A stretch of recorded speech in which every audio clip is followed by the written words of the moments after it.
Hey guys, welcome back. This is Jury Rig Garage. I'm Davis. This is Tristan. Today we have a couple different things we're going to be going over. Firstly, I wanted to go over some of the stuff I've done to my Fiero. This is my 1986 Fiero that we picked up. It was basically abandoned. So if you guys saw that, this thing was in real rough condition. Yeah, growing in it. Yep. A lot of life, you know, nature was taking it back. Since then, I've gone over it. I've gotten it running. Before it wouldn't even move. I've replaced the whole clutch line system. I got a Dash 4 AN stainless steel line that I ran myself, custom fittings, new tires. I got the interior, the door handles, everything all fixed up, put back together, shifts into all gears, and it's finally ripping. Fixed the e-brake? Well, fixed it. If I pull it, you'll hear it. There's one click. That's good enough, you know? Still needs to be kind of finalized, but... Anything to show them in here? Yeah, let's check out the trunk here. Got new hood prop, so this opens up on its own. I don't need a 2x4 holding it up. Got all the wiring done on it. Got new spark plugs, new plug wires, fixed all the motor mounts. Got new sensors, new map sensor, TPS, like all the stuff. It runs way better now. This isn't going to be the final motor that we're going to be putting into this, so if you guys are new to the channel, you know, we do, you know, some fun stuff with our cars. We swap them. So this is going to be getting a 3800 turbo swap with a 5-speed, the F23. Hell yeah. And it's going to rip. It's basically the same motor that's in his supercharged Bonneville over there. Yep, same one that was in the Camaro. It'll just be getting a good old turbo. So we're going to be taking this out today. We're going to be putting it through its paces. Yeah, not the engine, the car. Yeah. Yeah. We're going to be taking this out today, put it through its paces, see what we can do with it in its current trim. I would love to get to PIR with this thing, see what it will do on the drag strip. Oh yeah, now the PIR is open, we got to do that. We're also going to be going on a little bit of a rescue mission. This abandoned car is hopefully going to be picking up another abandoned car. Yeah, the Tahoe. So for those of you who don't know, in 2020 I bought a Tahoe, 2007, and well, you know what, like I needed a car, desperately needed a car. The Bonneville was blown up. That thing let me down, and so I needed a car, bought that thing. A month of ownership, displacement on demand, DOD. If you know, you know. The engine started running horribly on 7 cylinders, not 8. Sticky lifter. Well, it dutifully got me to work for a year. And then it sat for over a year, like close to 2 years now. It's just sat because I haven't. I don't need it. I don't need it. You've been juggling too many things. You have the Camaro and the Bonneville to fix back and forth, and I bought an engine, got it all machined, bought all the parts for it, everything for the Tahoe motor, and it just sat in my garage for close to a year, this engine, which is the engine in there. Yeah, let's go over and show. We have videos of us putting it together if you haven't seen that already. It's just a basic 5.3 liter. This one's a 3rd gen, whereas the displacement on demand is a 4th gen, and we're just going to be swapping it because this is simpler. And I went so long with the displacement on demand, the sticky lifter, that there's probably so much metal in the engine that it's not worth saving, like fixing it. So I just wanted this, put that together. So once we get the Tahoe over here, we're gonna throw this bad boy in. You're gonna take the accessories off that, put it on this. Direct swap. And just direct swap it. And then the only thing different, it's got a torque cam, just a little bit more torque than stock, and then so it just needs a little bit of a tune. It'll be perfect. Definitely watch those videos if you're interested in anything like that, seeing the Tahoe. But we're hopefully gonna rescue it today. It needs a new battery, it needs air in its tires, and hopefully it will start. It should. It runs horribly. We were pretty poor. And it just puts fuel into the into the cylinder that's not working and just goes right out the exhaust. So it constantly smokes horribly. Misfiring. It also affects the transmission shifting. The shifting right? is horrible. Like it bangs into every shift. And you know, I thought the transmission was f***ed up. The sticky lifter at first was intermittent, and when it would stop, the whole car would run great. And so you know, I gave it an Italian tune-up one day. And then for like a week, it ran great. Is it interesting? Can you tell us what the Italian tune-up is? Yeah, the Italian tune-up is, well, you know, you just floor it. You know, you just redline that. Yep. And so one day... loosens up everything. Yeah, one day, I was just spirited driving around town in the Tahoe, just flooring it at any given point, and it fixed it. Now, of course, after that, an Italian tune-up did not work any other time I tried it, but, you know... It wasn't a permanent solution. Yeah, not a permanent solution, a temporary solution. A fun one, though. Yep. Enough talk about that. We're going to go rescue it after we go to a spot for the Fiero, maybe play around with it a little bit. Yep. And we'll see you guys after we get there. Yep. We'll be right back, guys. Wait, what is this, dude? That? No, don't worry. What is that? Don't worry about it. Fires right up. That's right. Goes right in every gear. Hell yeah. In reverse. Well, you don't even have to like slam it in reverse anymore. I got Hell that yeah. fixed, so. That was so difficult before. Yep. I mean, we're making all the oil pressure, boys. Oh, hell yeah. You know, we're all good there. Over 9,000, I know it. Yep, so we're gonna go ahead and drive to our spot here, and I wanna see if I can do a burnout in this thing because, you know, it's been abandoned for years. Finally got it running, and we'll see if we'll break it or, you know, something cool will happen, I think. Something will happen. Yep. You just clutch drop it, you'll be good. Yep. All right, guys, we're not at the spot, but we're at the light. Yeah, let's see. Looking good that way. Yep, looking good. All right, we'll floor it here.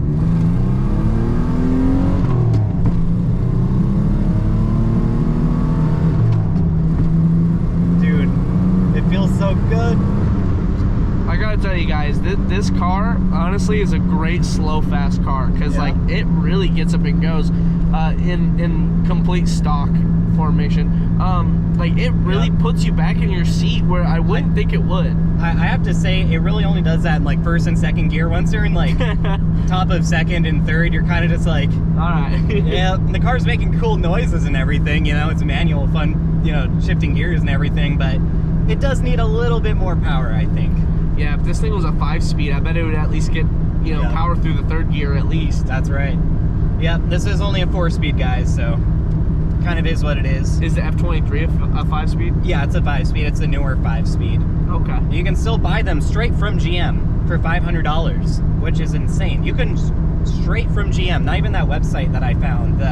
You get Really? a bit better deal from those guys, but you can straight from GM buy a new 5-speed for $500.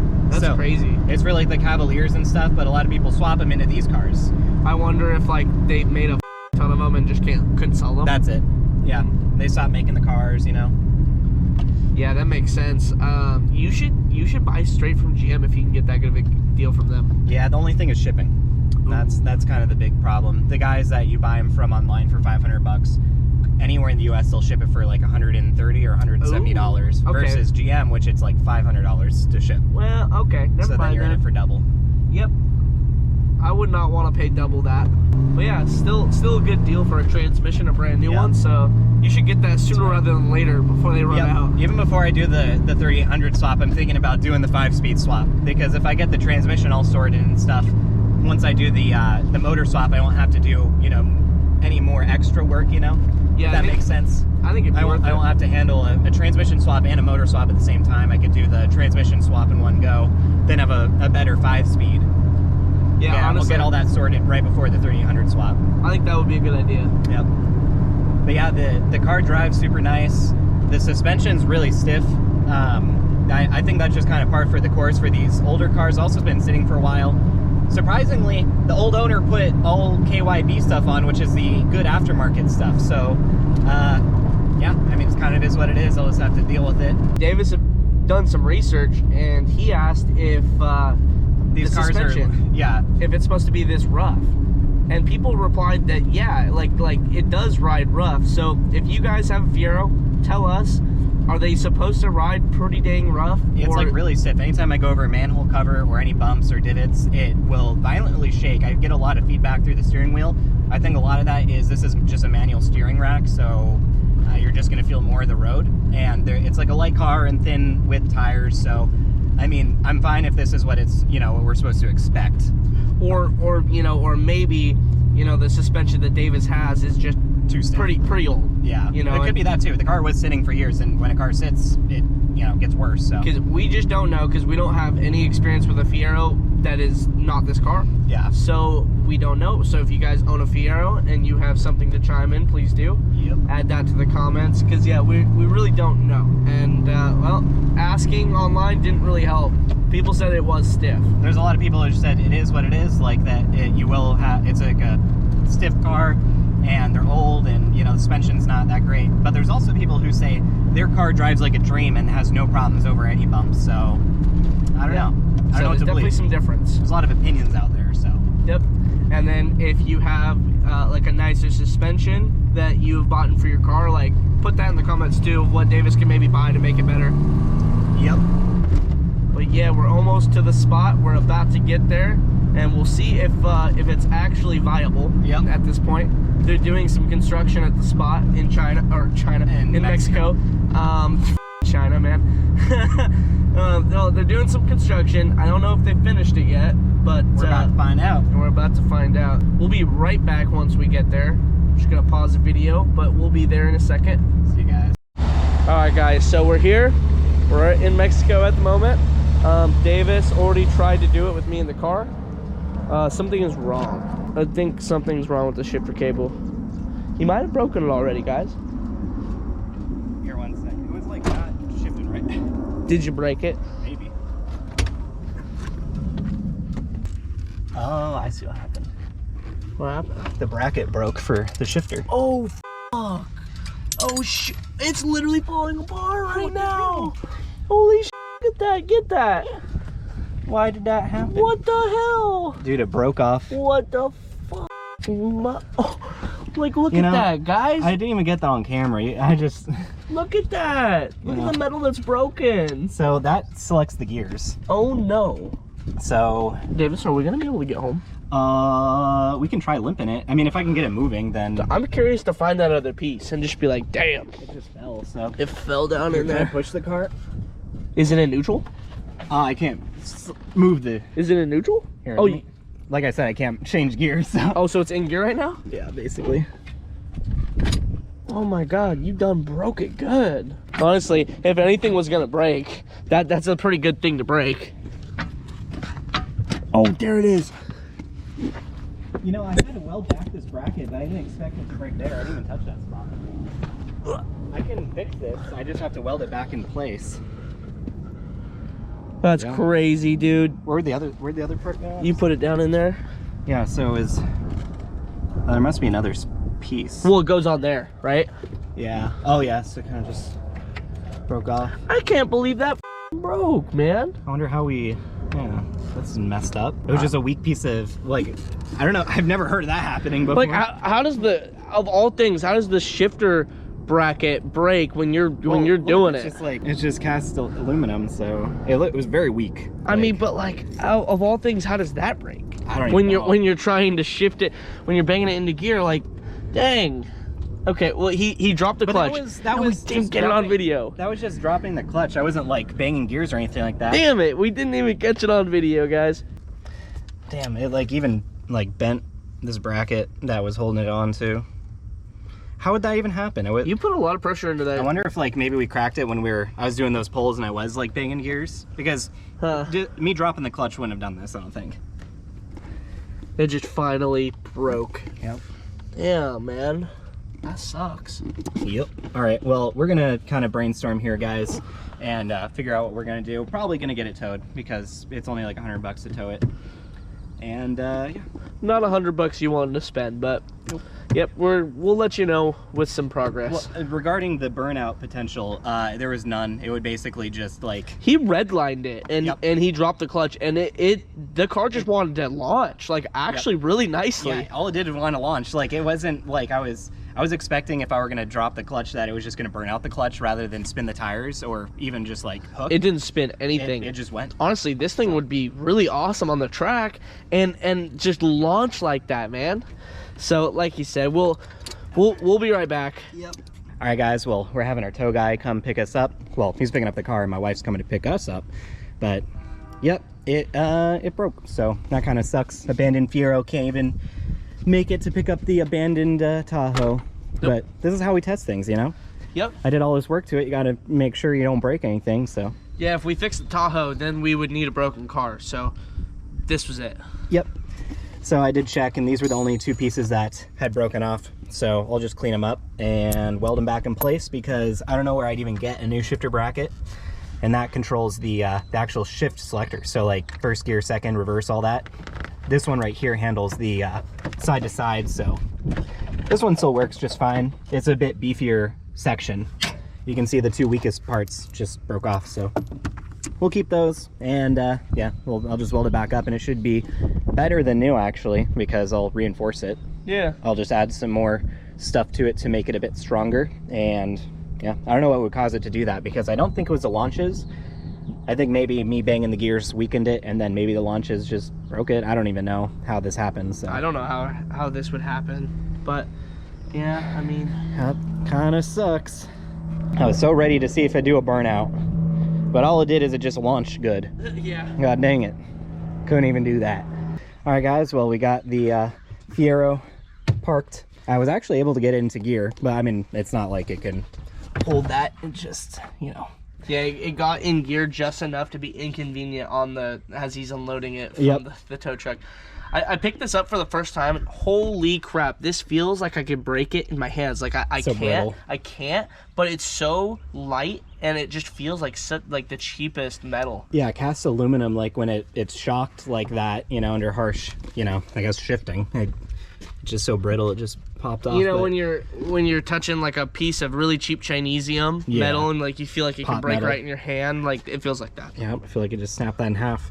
But the good thing about it is it makes a clean cut, so when you put it back on, it'll fit up basically the same. So all I have to do is just grind away some material and then add a bunch of filler, and I'll be able to get back driving this thing. But we gotta hurry up and go grab the battery for the Tahoe because we kind of wasted a good hour on this. So we're gonna go get a battery, we're gonna go by my house, get the keys, come back. The Tahoe is actually close by, and then we're gonna see what we can do. Yep.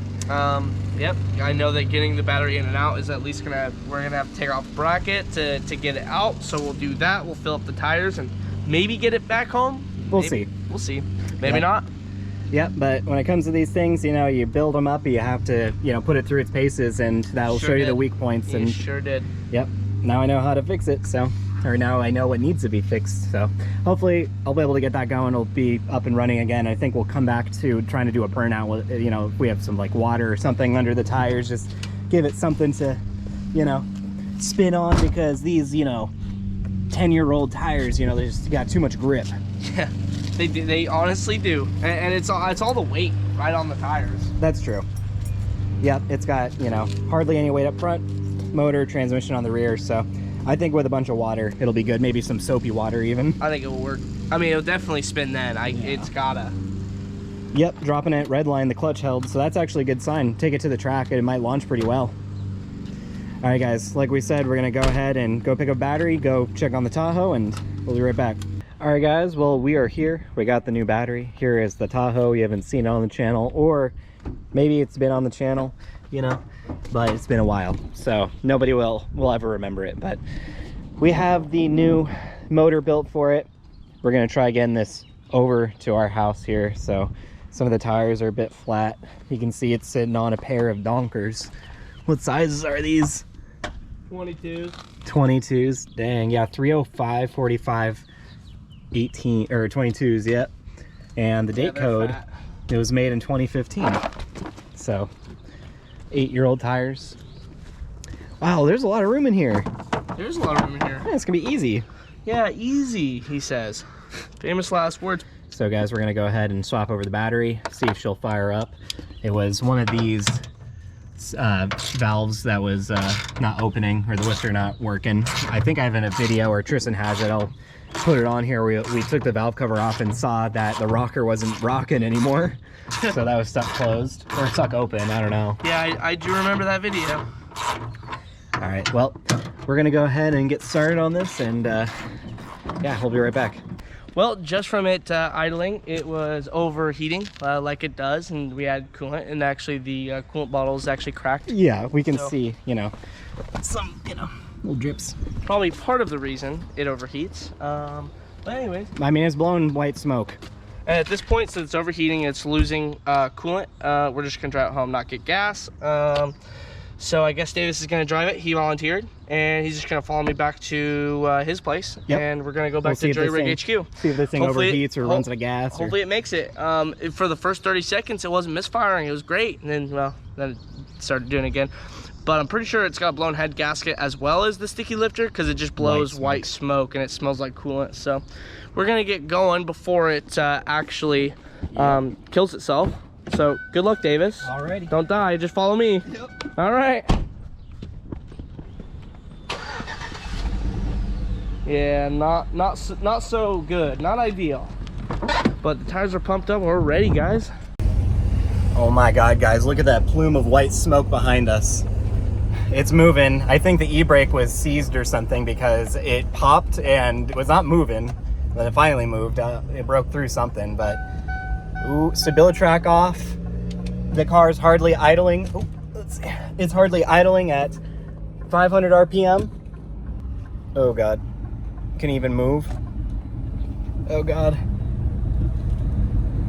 Yeah, it's not great, guys. We'll try and make it work. It's saying to turn off the car because the oil pressure is too low. We were sitting right at about less than 10. Dude, it was yelling at me to shut off the engine. It said no oil pressure. Before we left, it said 10 psi, and then it says that to Davis. My God. I almost got hit trying to take the left because the car, I pressed the gas and I got halfway into the road and it wouldn't go. Oh, I saw that. Running out of gas. God. And then like after you turned, because you know we diverted to get gas, you were completely smoking me out. Yeah, I know. I got a video of it behind. It was like a smoke screen behind me. This thing, hopefully, This will thing last. is a weapon. I was smelling burning too, so I don't know what that's about. Oh, that's normal. So, all right. Well, we're gonna give it probably like 5 gallons or whatever, and yeah, dear God, this thing. Yeah, it was showing like no oil pressure, none at all in there. That's not good.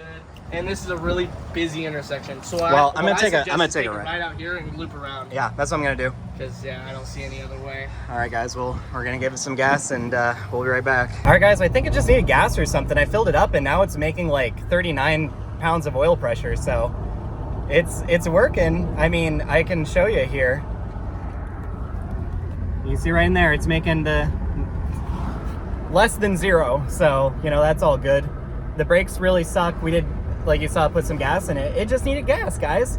I think realistically what's happening is the lifter's running. It doesn't feel like it's really misfiring right now. I think shutting it off and then back on, like, temporarily fixed it. So we got oil pressure now and it's not blowing smoke out the back. So water temp's a little high. It's like 240. So, well, yeah, we'll see. Oh, Jesus, come on. You can make it. You can make it. Oh, Jesus. You know what they say. What can you do? All right, guys. We got the Tahoe here successfully. Tristan was getting thoroughly gassed by the car. You can see how bad. One of the clips I had a reverse, like I was doing face cam or whatever, and you could just see plumes of smoke behind me. It was gross. It was so freaking gross. I had to have my shirt up over my nose because it was gassing me out. Yep. But we have the newly built 5.3, so it's got just a Gen 3 bottom end, the Gen 3 everything, BTR torque cam and valve springs. Oh yeah, it's got the 105 I think pound springs, and then those being the springs and the cam are the only non-stock part. LS7 lifters, and then just the stock push rods. Everything else is stock. Yep. So yeah, now it's ready. And so we're talking about next week possibly, you know, getting it ready to be pulled, but also taking the accessories maybe and just plunking them on the engine, and for them both to be ready before we ever go to take it out. So that would be convenient for us. Yep. I think the order of operation that we should do is we should clean up the garage first because we want a clean working area. Secondly, I think we should clean the car just so what we're working on is, you know, not dirty. And then, yeah, do exactly what Tristan said. Start taking off the accessories, take alternator off, power steering, water pump, any other accessories we need, the intake, you know, all that good stuff. Transfer it over or just keep it offhand, you know, just so it will have it. Then we'll need to start working on taking like the radiator out. And really once that's done, just unbolting the exhaust, bell housing bolts, torque converter bolts, motor mounts, and up and out. Yep. Should be that easy. Yep. So big plans with it, you know, just going to get up and running, detailed, cleaned, nice again. Tristan's going to drive it for a couple thousand miles, make sure everything's all good with the swap, and then it will be for sale, or he might change his mind and want to keep it. So yep, depends. We'll see how that goes, but you know, a nice new motor for the Tahoe. It's been a long time coming, finally happening. And with the low oil pressure, like this engine doesn't have running a on chance 0 in hell to actually make it any longer. Like it's gonna die. Yep. It's gonna blow up if we drive it any more than now. So I'm at least glad it's in its final resting place, at least as for this power, this drivetrain. I thought that the transmission was toast when Davis was he was trying to drive it away, But what was the issue? Originally, I think the e-brake was just, the e-brake had been on so long that it got frozen up. Because And I then heard it a snap when it jerked forward. I think it just needed that little extra push to like break I might free. have to look at the e-brake and see if it's. I think it was just functioning rusted still. in place. I think it just snapped out. Okay, and then what was the second issue? Second issue was running out of gas. Was it? Because Completely. it wasn't going anywhere, and then it did, and you're like, oh. I couldn't tell you. Maybe it was misfiring too hard because okay. it was low on gas. Also, it was misfiring because just the issues at hand. So. Okay. Yep. Anyways, this motor's toast. It's ready to go. We have this nice new 5.3 to swap in it. Fiero will get fixed. It's just that shifter bracket. Just need to remove it and TIG weld it. Rodney Dickman actually makes a reinforcement bracket for it. So I think I'm just going to fix it cheap and do it that way. Yeah, because you're going to buy a different transmission anyways. Yep. So guys, that will do it. We're really excited to get back into making regular content, making, cool stuff, swapping this motor, getting the Fiero up and running. But yeah, that's going to do it for today. If you want to join us as a member down below, that seriously helps us out. You get exclusive early access to our new videos. So if you're watching this right now, new videos out. If you want to join us as a member, you'll get early access to that. Pretty cool. Just leaving a like, subscribing, commenting down below, all that stuff helps us out. So appreciate it. Thank you guys so much for watching. We'll see you next time.